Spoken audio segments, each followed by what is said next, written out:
is charging is actually replace the tip on the power adapter. This is the power adapter that they brought into the shop. That tip has hot glue on it. It's bent. It's like, I don't know if I've ever seen one that mangled. Well, what we're going to basically do is just snip it. And now we have that on the end. And what we're going to do is take this radio tip I showed you earlier, and this. These are adapter plugs. You get them at Radio Shack. And this tip is going to solder to here, to the wire, and then the adapter plug plugs right into the end of this tip. So let's get this part ready first. So what we want to do is expose some of the wire on the inside. So you just kind of rip off the shielding there, and you'll see that there's grounding wire that basically surrounds the outside of this white wire on the inside. You can just take the grounding wire and do one of these. You want to keep it. You don't want any strands of that grounding wire touching this tip. So we're going to twist it up and we're going to cut it real short, like that.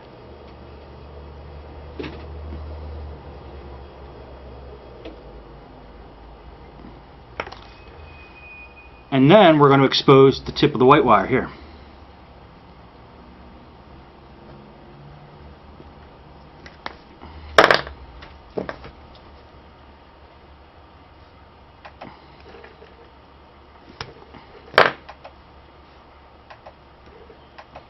I think we're going to need a little bit more.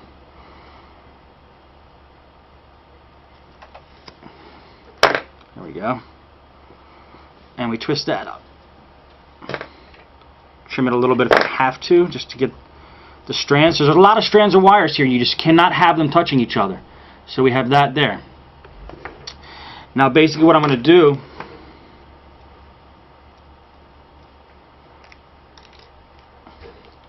is take this, which the adapter plug plugs into,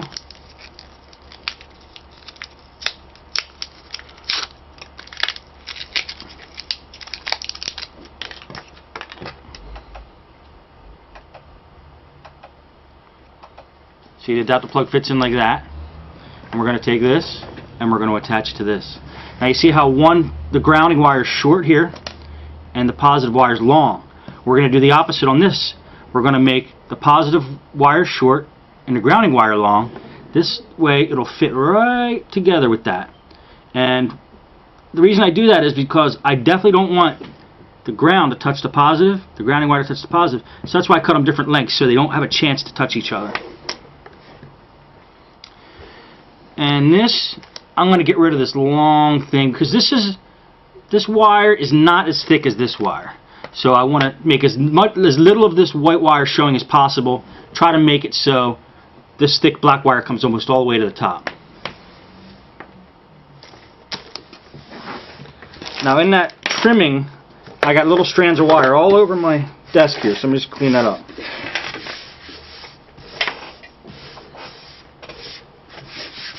Are you finding this interesting too, Dad? Mm-hmm. Listen.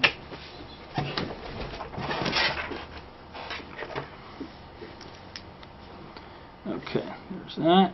Probably going to cut it about there. So we're left with that. And like I said, we're going to make one long, one short. One long and one short to the same ratio that that's long and short.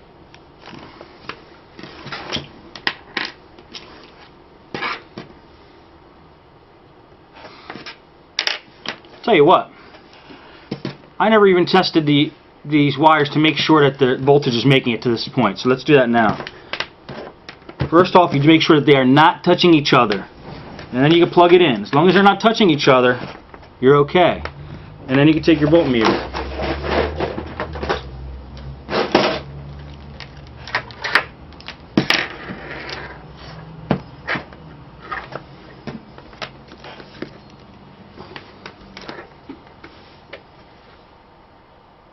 Well, one sign that's not good is this power brick The light's not on, and it's making a funny little squeaky noise when I plug it in. So this is definitely bad.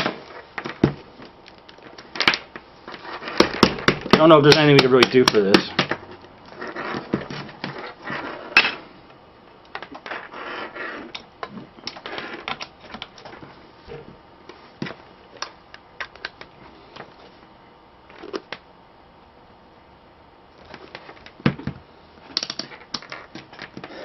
It's still doing the same thing, so let me just check the voltage on this anyway.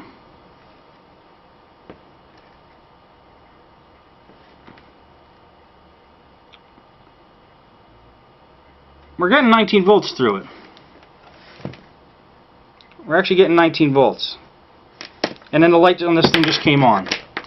Maybe there was a short somewhere in the cords. Let's see if we could duplicate that. The light's on now, we're getting 19 volts, so maybe something got jarred loose. I'm going to try to unplug it and plug it back in again. That's odd, I've never really seen that before, where something magically comes to life. What could that be, capacitors charging in the power adapter? Well, could be.